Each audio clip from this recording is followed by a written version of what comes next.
할렐루야, 할렐루야. 자, 앞뒤 좌우 멀린 사람 보고 인사하겠습니다. 잘 오셨습니다. 감사합니다. 사랑합니다. 축복합니다. 은혜 받을 줄 믿습니다.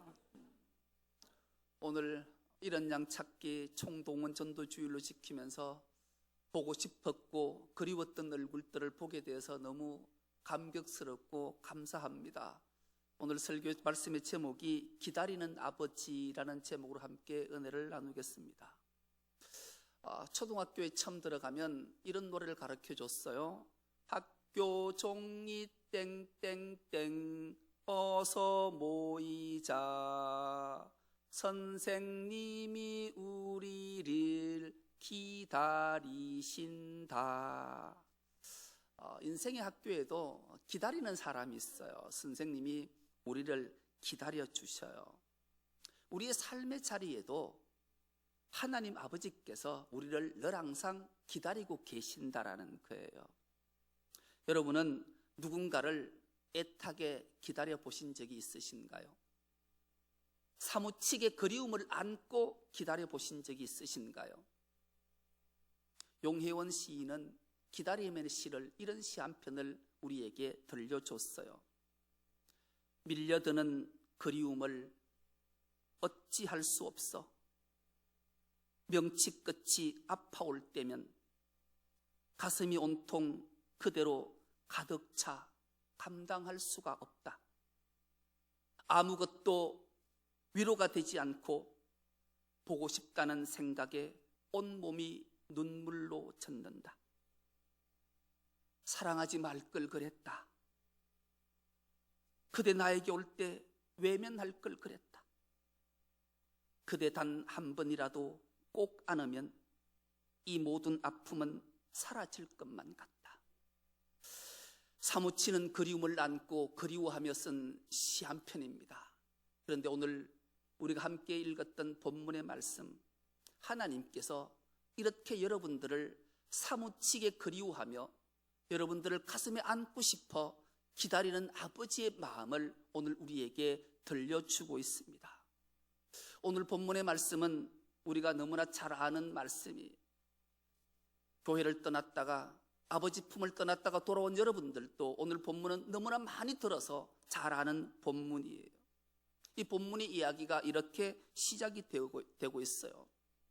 어떤 일이 있었는지는 알 수가 없지만 어느 날 둘째 아들이 아버지에게 이런 말씀을 해요. 아버지, 나에게 돌아올 분깃을 먼저 주십시오. 아버지에게 유산을 달라고 요구를 해요. 여러분, 유산이라는 것은 부모가 돌아가시고 난 다음에 받는 게 유산인데, 이 둘째 아들은 어떤 이유에서인지를 모르지만 아버지에게 미리 자기의 분깃 유산을 달라고 그래요. 아버지가 살아 계실 때 이 유산을 요구한다는 것은 패역한 아들이라는 뜻이에요. 우리나라도 유교 문화가 뿌리 깊게 자리하고 있어서 이 예의를 중시 여겨요. 자식이 부모를 공경해야 되는 것, 특히 이스라엘 공동체는 더욱이 더했어요. 공동체가 거의 씨족으로 모여 살았기 때문에 누구 집안의 아들이 아버지에게 패역한 행동을 하면 그 소문이나 그것을 보면 마을을 다스리는 촌장에게 찾아가서 이 일을 고해야 돼. 고하면 그 장로는 마을의 모든 사람을 모으고 그 사람들에게 이런 패역한 아들이 있다라고 공포를 하면 하나님의 율법의 말씀대로 돌을 들고 그 아들을 쳐서 죽이는 거예요. 그래서 아들은 아무리 자기가 갖고 싶은 게 있어도 궁핍해도 아버지에게 패역한 행동, 유산을 미리 달라고 말하는 자가 없었어요. 그런데 이 아들은 목숨을 걸고 아버지에게 자기 유산을 달라라는 거예요. 그런데 아들에게 아버지가 무엇을 했길래 아버지 또한 무슨 이유에서인지 그 아들이 달라는 대로 요구를 들어줘요. 그래서 자기가 가지고 있던 모든 재산을 두 아들이 있었는데 맏아들과 둘째 아들에게 각각 나누어 줬어요. 그러자 며칠이 안 돼서 이 둘째 아들이 자기가 받은 분깃 유산들을 다 팔아가지고 먼 나라로 떠나버려요. 여러분, 여기서 먼 나라로 떠났다라는 것은 더 이상 이 나라에 살지 않겠다라는, 살지 않을 뿐더러 다시는 고향 땅으로 아버지 품으로 돌아오지 않겠다라는 그 뜻이 이 말씀 속에 내포되어져 있는 거예요. 다시는 아비도 가족의 품에도 돌아오지 않겠다고 아들은 그 모든 재산을 가지고 팔아서 먼 나라로 갔어요. 그 나라로 가서 이 아들이 어떤 삶을 살았는가? 오늘 본문에 보면 허랑방탕하게 살았다 그래요. 낭비하는 삶을 살았다라는. 이 허랑방탕, 참 자기가 가진 것을 다 허비하는 그런 안타까운 인생을 그가 살고 말아요. 여러분, 우리가 아버지 품을 떠나서 세상의 것들을 바라보고 살면 행복이 있을 것 같고 기쁨이 있을 것 같고 부요가 있을 것 같지만 결코 그러지 않아요. 혹시 여러분 하나님 품을 떠나서 교회를 떠나서 세상 살 때 풍족이 있으셨던가요? 마음의 평안이 있으셨던가요? 행복이 있으셨던가요? 아마 없었을 거예요. 왜요? 사람은 하나님에 의해서 창조된 인물이기 때문에 그래요. 인간은 하나님이 만드셨어요.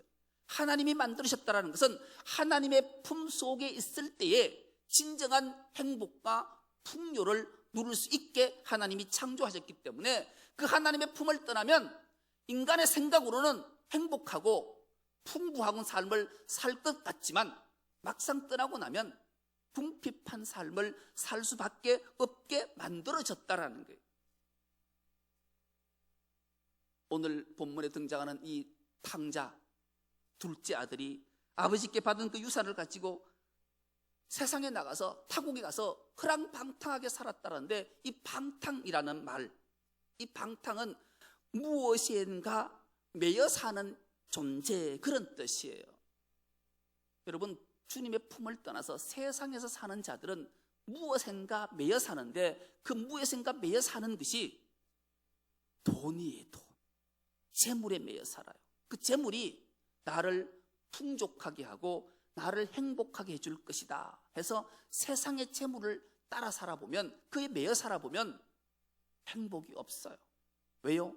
세상의 모든 것들은 유한하기 때문에 그래요. 세상에 있는 자원들은 언젠가는 다 고갈되어 없어질 것이기 때문에 그것이 결코 나에게 풍족을 주지 못하고 행복을 주지 못하게 하나님이 그렇게 세상을 만드셨기 때문에 그래요.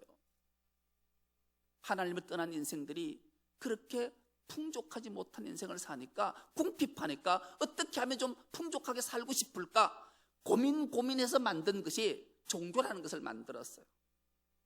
돌로도 만들고 나무로도 만들고 상상의 동물을 만들어서 섬기고 그에게 좀 행복과 좀 풍족과 행복을 구해보지만 결코 세상 인간이 만든 종교는 행복을 주지를 못해요. 그런데 아직까지 조금 행복을 주는 게 있어요. 그게 종교가 만몬 종교예요. 만몬 종교. 만몬은 재물이지요. 돈이에요. 그 돈을 종교로 삼아서 끊임없이 그것을 벌기 위해서 시간과 몸과 모든 것 다 투자하잖아요. 그런데 여러분 기억하셔야 될 게 있어요. 돈도 언젠가는 고갈이 되고 사라져 버리고 말아요. 세상의 모든 자원이 사라지면 돈도 자연히 사라지게 되는 거예요. 거기에 매여 사는 어리석은 인생을 살지 않기를 축복합니다. 그게 매여 살면 안 돼요.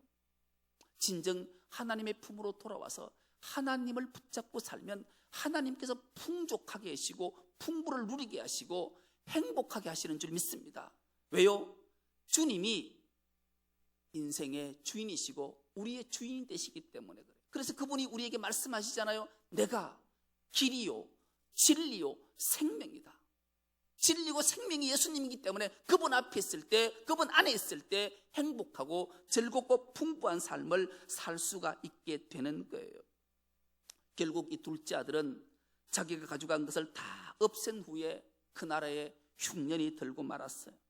그러자 비로소 그가 궁핍해졌다, 그렇게 말해요. 세상 구조가 그런 거예요. 세상 구조는 떨어지고 나면, 자원이 고갈되고 나면 궁핍할 수밖에 없어요.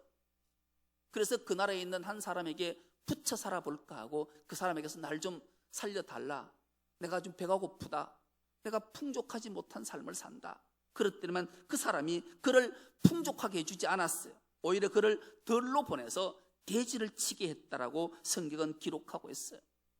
여러분, 유대인들에게 돼지는 부정한 동물이에요. 왜 부정한 동물일까요? 이스라엘 백성들은 유목민 생활을 했기 때문에 돼지는 키우기가 쉽지 않아요. 유목하기가 쉽지 않은 동물이 돼지. 그리고 돼지고기는 빨리 부패를 해요. 그렇기 때문에 그들에게 식상한 거고, 무엇보다도 그들의 돼지고기를 싫어했던, 돼지를 싫어 부정한 동물로 여겼던 것은 이방 신들에게 제물로 바치는 것이 다 돼지였기 때문에 그래요. 그래서 유대 백성들은 이 돼지를 아주 부정한 동물로 여겼는데 그걸 치라고 덜로 보낸 거예요. 그 돼지를 치는 것만 해도 자존심 아픈데 그 돼지가 먹는 지엄 열매를 먹어야 되는데 그것조차 주는 자가 없었어요. 그러니 이 삶이 얼마나 궁핍하고 비참한 삶을 살았겠냐고요. 그럴 때 오늘 본문 17절은 이에 스스로 돌이켜, 그제서야 이 둘째 아들이 스스로 돌이켰대요. 그런데 이 스스로 돌이켰다라는 원어는 드디어 자신의 실체를 보았다, 그런 뜻이에요. 자기가 거울 앞에 서서 자기 실체를 보니까, 아, 내가 이제 비참한 꼴로 죽어가는구나, 이것을 드디어 깨닫게 되었다라는 거예요. 그러자 그가 기억해낸 것, 아버지 집을 기억해냈어요.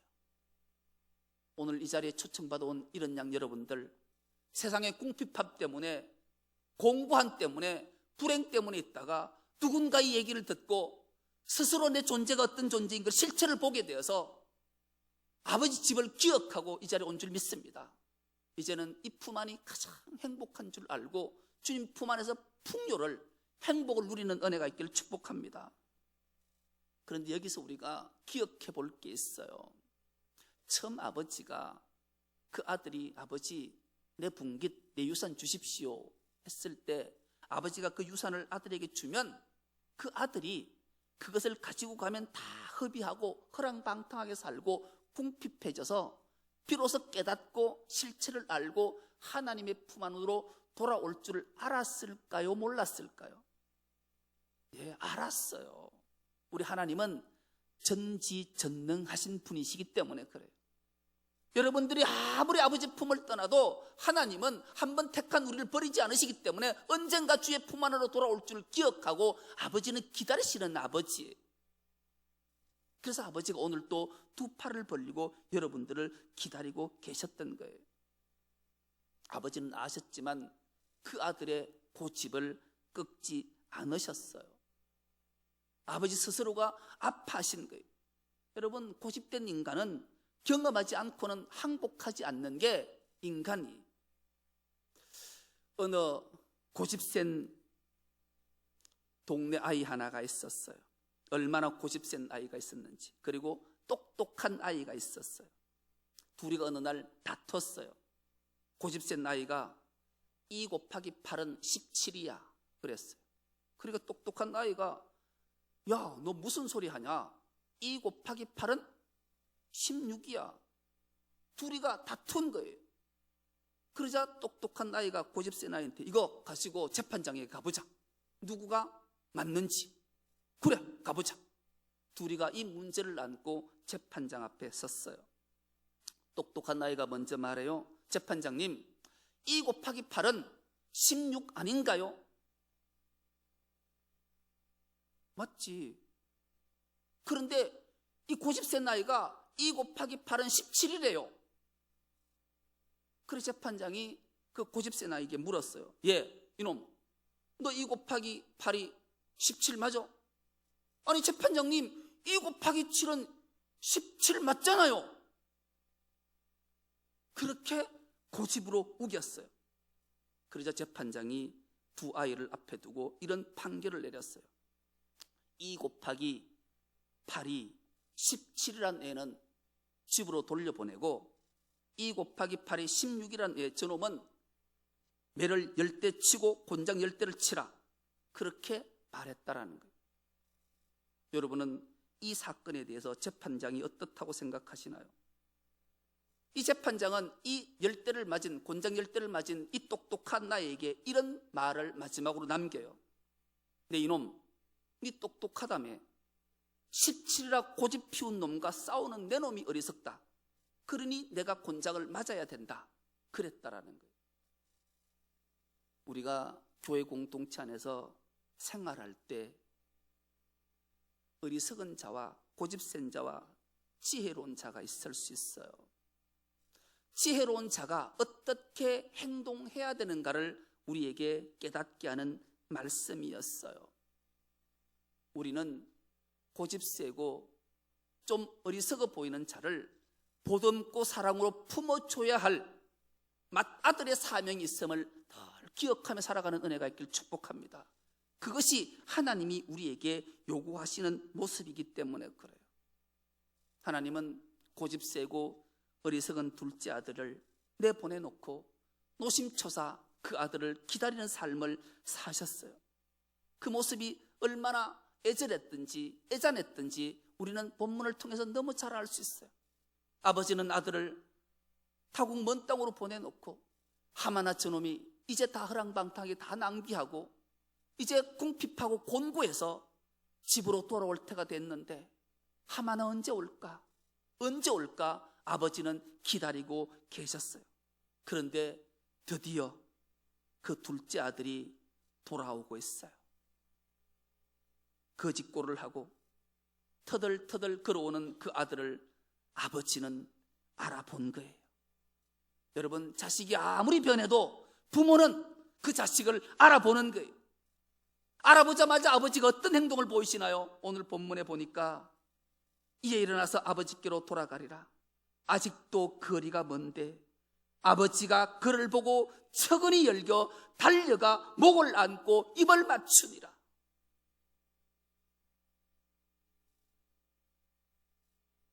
처근히 여겼다라는 말은 불쌍히 여겼다라는 말이에요.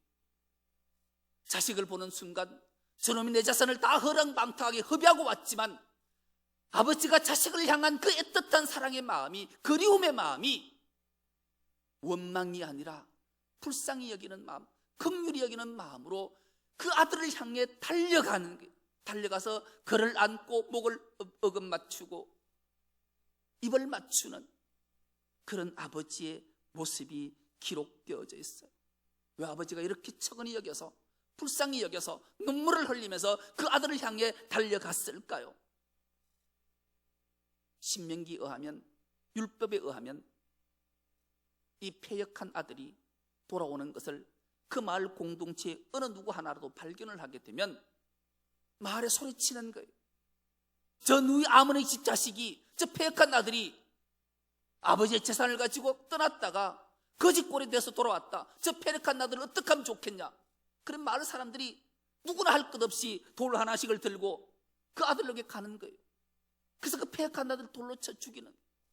그것을 막기 위해서 아버지는 그 아들을 향해 달려가서 그 아들을 다 덮은 거예요.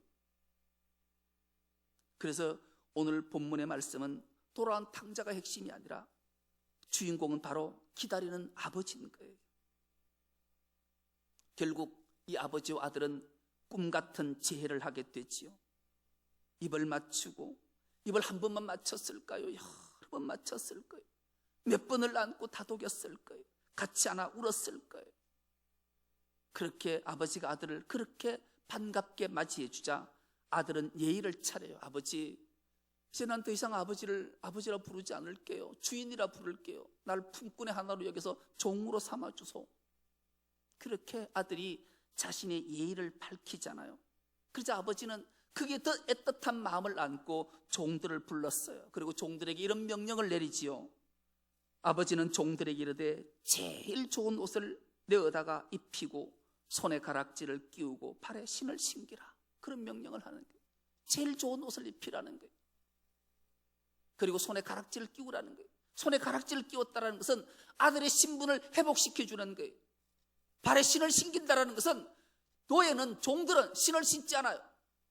내 아들로 신분이 회복됐다는 표시가 바로 신발을 신겨서 이제 이 아들은 내 아들이다. 많은 동네 사람 공동체 앞에서 선언하는 거예요.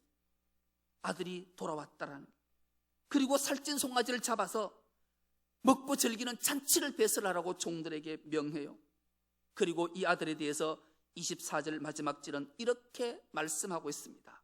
이 내 아들은 죽었다가 다시 살아났으며 내가 잃었다가 다시 얻었노라 하니 그들이 즐거워하더라. 아버지는 그 아들을 세워놓고 동네 모든 사람 공동체 앞에서 그렇게 선언하는 거예요. 여러분, 이 아들은 죽었다가 살아난 아들입니다. 잃었다가 다시 찾은 아들입니다. 그러니 정죄하지 마십시오. 돌로 치지 마십시오. 패역한 아들이 아닙니다. 이 아들은 죽었다가 다시 살아난 아들이기 때문에 새로운 내 아들입니다. 그렇게 선언한 거예요. 여러분, 오늘 주님의 품을 떠났다가 돌아온 여러분, 하나님은 여러분들을 죽었다가 다시 살린 부활의 자리에 동참시켰다고 주님이 말씀하시는 거예요. 잃었다가 다시 찾았다고 주님이 즐거워하시는 거예요. 그러자 동네 모든 사람들이 그들이 즐거워했다. 함께 즐거워하고 잔치를 벌였다라고 성경은 기록하고 있습니다. 우리 아버지는 자비로우신 분이, 은혜로우신 분이, 사랑이 풍성하시는 분이, 생명을 주시기를 기뻐하시는 분이, 십자가에 하나밖에 없는 아들을 죽이시고 우리를 양자 삼으셔서 너는 내 것이라 창세전에 택해 주셨고 복중에 짓기도 전에 너는 내 아들이다, 내 딸이다 말씀하신 분이 우리 바로 하나님이세요. 그 하나님이 잃었던 아들, 죽었던 딸을 다시 품에 안으시는 그 기쁨을 기억하시고 그 주님 품 안에서 영생 복락을 누리는 우리 모두가 될 수 있기를 간절히 기도합니다. 하나님 아버지, 감사합니다. 잃었던 아들, 잃었던 딸, 죽었던 아들, 죽었던 딸을 찾으시는 주님의 마음을 헤아려 봅니다. 하나님 아버지의 그 간절한 기다림의 마음들을 오늘 헤아리게 하시고 그 사무치는 그리움을 안고 주님 앞에 나온 그들을 주님이 안아주셨사오니 이제는 그 주님 품 안에서 복락을 누리는 우리 모두가 되게 하여 주옵소서. 감사드리오며 예수님의 이름으로 기도드리옵나이다. 아멘.